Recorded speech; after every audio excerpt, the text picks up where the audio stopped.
பாசிட்டிவான எல்லாரும் ஸ்டோரி போடுங்க, அந்த ஸ்டோரிலாம் எடுத்து பார்வதி ஷேர் பண்ணுவாங்க. ஸோ பார்வதி ஸ்டோரி பார்க்கும்போது பார்வதிக்கு பயங்கர சப்போர்ட் இருக்க மாதிரி ஒரு பிம்பத்தை கிரியேட் பண்ணலாம். இதை வச்சு அகைன் உள்ள இருக்கும்போது பிஆர் ஸ்டண்ட் பண்ணாங்க, வெளியே வந்து பிஆர் ஸ்டண்ட் தான் ஓட்டுறாங்களோன்ற மாதிரி தான் அந்த இமேஜ் உடைச்சு நார்மல் ஆக்குறாங்க. ஏன்னா இப்ப பார்வதி ஸ்டோரி போய் யாராச்சும் செக் பண்றாங்க அப்படின்னா ஆமா நிறைய இருக்கு. ஒருத்தவங்க போடுறாங்க நீங்க நல்லதுதான் பண்ணிருக்கீங்க, ஒரு சில பேர் இவ்வளவு நாள் வந்து ஷோ வந்து உங்களுக்காக யூஸ் பண்ணிட்டு இப்ப அனுப்பிச்சிட்டாங்க அப்படின்னு நம்ம நெகட்டிவா.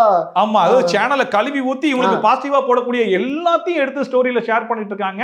மேபி பேமெண்ட் கிடையாதுமான்ற மாதிரி சொல்லிட்டாங்களா, அதனால எதுவும் ஷேர் பண்றாங்களா இல்ல இதை பார்த்து சேனல்ல பேமெண்ட்டை ஹோல்ட் பண்ண போறாங்களா என்னன்றது தெரியல. பட் பிஆர் ஸ்டண்ட் வெளியே வந்து என்னுடைய கெட்ட பேரை நல்ல பேரை மாத்துறதுக்காக நான் ஒரு விஷயம் பண்றேன்ற மாதிரி அகைன் அதை தான் பண்றாங்களோன்னு தான் தோணுது. ஓகே, நிறைய வீடியோஸ் பார்க்க முடிஞ்சது. நிறைய இன்ஃப்ளூயன்சர் என்ன பண்ணாங்கன்னா ரெட் கார்டு வாங்கிட்டாலே இந்த 90 நாள் பேமெண்ட் இல்லைன்னு ஒரு கதை சொல்லிட்டு இருக்காங்க. அதுக்கப்புறம் எந்த வித ஷோஸ்க்கும் வந்து கூப்பிட மாட்டோம் அப்படின்னா, கமருதீனுக்கு வந்து வாய்ப்பே இல்லை சீரியலுக்கு அப்படின்ற மாதிரி நிறைய கதைகள்லாம் போயிட்டு இருக்கு.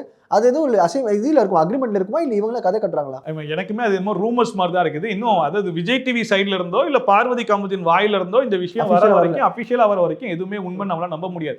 பார்வதிக்கும் சேனலுக்கு எந்த விதமான சம்பந்தமும் கிடையாது. ஸோ பார்வதி கூட யூடியூப் சேனல் வச்சிருக்காங்க, அவங்களுக்கு ஒரு பிசினஸ் வச்சிருக்காங்க. ஸோ அதை ரன் பண்ணிட்டு போயிடுவாங்க. பட் கமுதினுடைய லைஃப் தான் இதுல பயங்கரமா அஃபெக்ட் ஆகுன்ற மாதிரி இருக்கு. ஏன்னா ஆல்ரெடி சேனல்ல இருக்கக்கூடிய ஒரு மனுஷன் பிக் பாஸ் ஷோல இதுக்கப்புறம் நடக்கக்கூடிய ரீஎன்ட்ரிலையும் உள்ள போக முடியாது, செலிப்ரேஷன்ல வர முடியாது, கொண்டாட்டம்க்கு வர முடியாது, எதுக்குமே அந்த மனுஷன் வர முடியாது. பிக் பாஸ்க்குள்ள வரவே முடியாது. ஆமா, பிக் பாஸ் சொல்லுது கம்ப்ளீட்லி பேன். அந்த பிக் பாஸ்ல இருந்து மட்டும் தான் பேனா இல்ல இந்த சீரியல்ல இருந்தும் அவர் வெளியே அனுப்பப்பட போறாங்களா, சீரியல் இதுக்கப்புறம் அடுத்த சீரியல்ஸ்ல சேர்த்துக்க போறாங்களா, இது எல்லாமே அவருக்கு ஒரு பெரிய கேள்விக்குறியா தான் இருக்குது. பட் படங்கள் வாய்ப்புலாம் வரதான் செய்யணும். மகத்தெல்லாம் வந்து ரெட் கார்டு வாங்கிட்டு வெளியே போயிட்டு அதுக்கப்புறம் படங்கள்லாம் பண்ணிக்கிட்டு இருக்காப்ல.